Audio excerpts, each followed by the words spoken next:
हरे कृष्णा, जय श्री शंभु। आप सभी को बैकुंठ चतुर्दशी की हार्दिक शुभकामनाएं। आज सुनेंगे बैकुंठ चतुर्दशी की 3 प्रमुख कथाएं, तो प्रेम से बोलिए हरे कृष्णा, जय श्री शंभु। कार्तिक मास की शुक्ल पक्ष की चतुर्दशी तिथि को बैकुंठ चतुर्दशी के नाम से जाना जाता है। इस तिथि को हरिहर मिलन भी कहते हैं। इस दिन भगवान भोलेनाथ और भगवान विष्णु की एक साथ पूजा की जाती है। इस दिन की पूजा मध्य रात्रि यानी कि निशीता काल में पूजा की जाती है।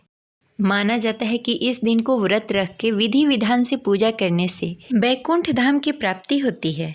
बैकुंठ चतुर्दशी का व्रत रखने से घर में सुख शांति और समृद्धि का वास होता है और घर में खुशहाली आती है। और इस दिन व्रत रखने से निरोगी काया प्राप्त होती है। पौराणिक मान्यताओं के अनुसार इसी दिन भगवान श्री कृष्ण ने महाभारत काल में मारे गए सभी लोगों का विधिवत अंतिम संस्कार करवाया था। इसलिए इस दिन श्राद्ध और तर्पण करने के लिए भी अति उत्तम माना जाता है। तो चलिए अब सुनते हैं बैकुंठ चतुर्थी की पहली कथा। तो इस कथा को अंत तक अवश्य सुनिएगा। अगर आपको कथा अच्छी लगे तो इस वीडियो को लाइक करके कमेंट बॉक्स में हरे कृष्णा हर हर महादेव अवश्य लिखिएगा। बैकुंठ चतुर्दशी की पौराणिक कथा के अनुसार एक बार की बात है कि नारद जी पृथ्वी लोक से घूमकर बैकुंठ धाम पहुंचते हैं। भगवान विष्णु उन्हें आदर पूर्वक बैठाते हैं और प्रसन्न होकर उनसे आने का कारण पूछते हैं। नारद जी कहते हैं, हे प्रभु, आपने अपना नाम कृपा निधान रखा है। इससे आपके जो प्रिय भक्त हैं वही तर पाएंगे, जो सामान्य नर नारी हैं वह वंचित रह जाएंगे। इसलिए आप मुझे कोई ऐसा सरल मार्ग बताएं जिससे सामान्य भक्त भी आपकी भक्ति कर मुक्ति पा सके। यह सुनकर भगवान विष्णु बोले, हे नारद, मेरी बात सुनो।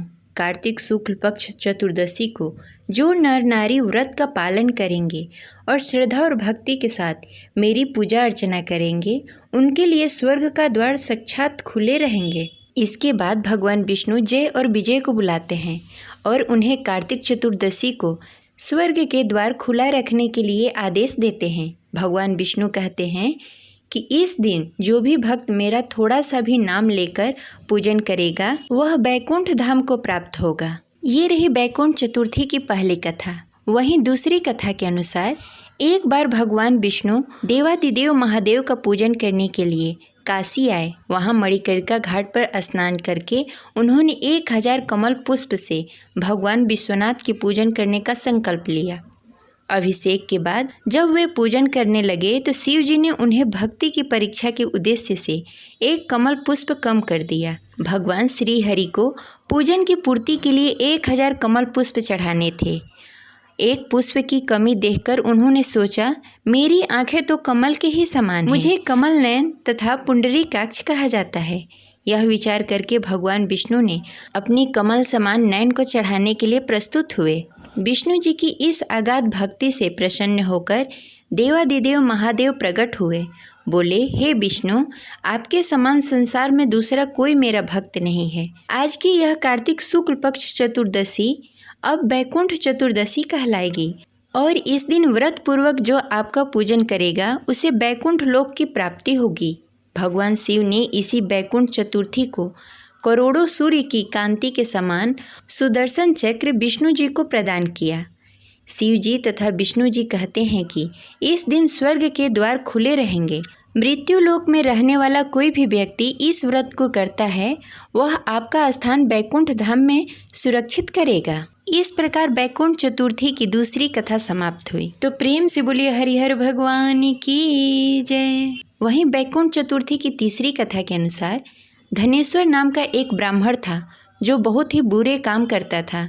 उसके ऊपर कई पाप थे। एक दिन वो गोदावरी नदी में स्नान करने के लिए गया। उस दिन बैकुंठ चतुर्थी थी। कई भक्तगण उस दिन पूजा अर्चना करने के लिए गोदावरी नदी के घाट पर आए थे। उस भीड़ में धनेश्वर भी उन सभी के साथ था। इस प्रकार उन श्रद्धालुओं के स्पर्श के कारण धनेश्वर को भी पुण्य मिला। जब उसकी मृत्यु हो गई तब उसे यमराज लेकर गए और नरक में भेज दिया। तब भगवान विष्णु ने कहा, यह बहुत पापी है, पर इसने बैकुंठ चतुर्दशी के दिन गोदावरी नदी में स्नान किया और श्रद्धालुओं के पुण्य के कारण इसके भी सभी पाप नष्ट हो गए हैं, इसलिए इसे बैकुंठ धाम मिलेगा। अतः धनेश्वर को बैकुंठ धाम की प्राप्ति होगी। इस प्रकार बैकुंठ चतुर्थी की तीसरी कथा भी समाप्त हुई। मान्यता है कि पृथ्वी लोक पर रहने वाले प्राणी को इस दिन व्रत और जगत के पालनहार की पूजा करने से मृत्यु के बाद यम की पीड़ा नहीं सताती, उसे मोक्ष की प्राप्ति होती है। उसे 14,000 पाप कर्मों से मुक्ति मिलेगी। इस दिन माना जाता है कि जो भी भक्त भगवान विष्णु की निमित्त 1000 कमल के पुष्प उनको अर्पित करता है और उनके मंत्र का जाप करते हुए उन्हें पुष्प अर्पित करता है, उसके लिए बैकुंठ का द्वार सदैव के लिए खुला रहता है और जीवन भर उसे अपार सुख मिलता है। ये रही आज की कथा। आशा करते हैं आपको अच्छी लगी होगी। मिलते हैं अगले वीडियो में, तब तक के लिए हरे कृष्णा, जय शिव शंभू।